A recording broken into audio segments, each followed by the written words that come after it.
Holly came to the Christ Samaritan Centre in Houston, Galveston last week for an Irlen screening. She'd had a lot of trouble with focusing issues when she was looking at the board and then trying to look at her work. And Mum was saying that you've had a few different type of assessments for prescription, whether she needs an eye prescription, we don't know, or whether it's eye and Irlen. That's what we're trying to find out. Right. So what were they saying about her eyes? What might be the problem? Well, they were saying that when she could focus on the letters of the eye test, she had 20/20 vision. But then they said that sometimes her eyes aren't focusing, and so she's not.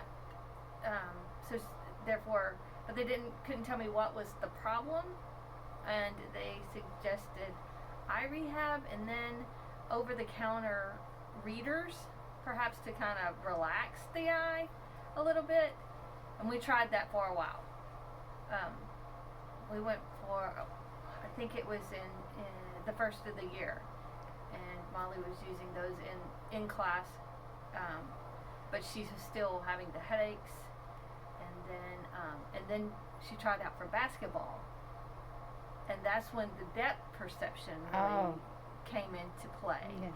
And she was trying to explain to me that she was having a hard time dribbling. She was having a hard time making scoring, which is kind of crucial to the game. And she used to get hit a lot, didn't you, Molly, by the ball?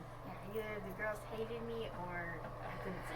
Yeah. So we're trying to find out, because the Irlen Syndrome is a visual perception issue, and Molly has screen positive for it. So the coloured glasses, we're looking for ones that are going to help with her particular issues.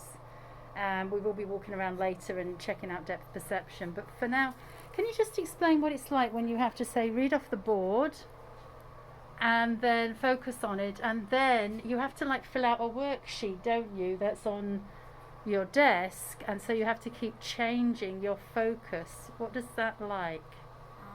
It's really hard because I have to point at my spot on the board and point it so I can easily remember where I was at. Because if I'm not, I have to read through the entire paragraph. So you're constantly losing your place when you look up at the board or when you look down. Yes, And is it difficult? Is it fuzzy when you change your focus from one to the other? You said you feel like your eyes are kind of darting around when you're looking at things. yes, ma'am. So what's it like when you're kind of looking at a face and you say you have to dart your eyes around usually? And I'm talking to somebody, I have to, if I didn't know them that well and I haven't seen their face very often, I have to, look at their hair and focus on different points of their face so I can get a full picture of what it is until I can actually look at their face.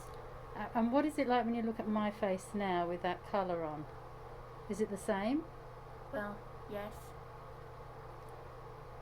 So are you still having some problems that we need to address? Yes, I don't have to dart around as much with the color on, but I still have to. Okay, so we are going to look for some more layers. So it's starting to improve that.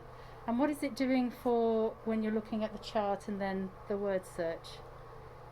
I can grasp it all together easier.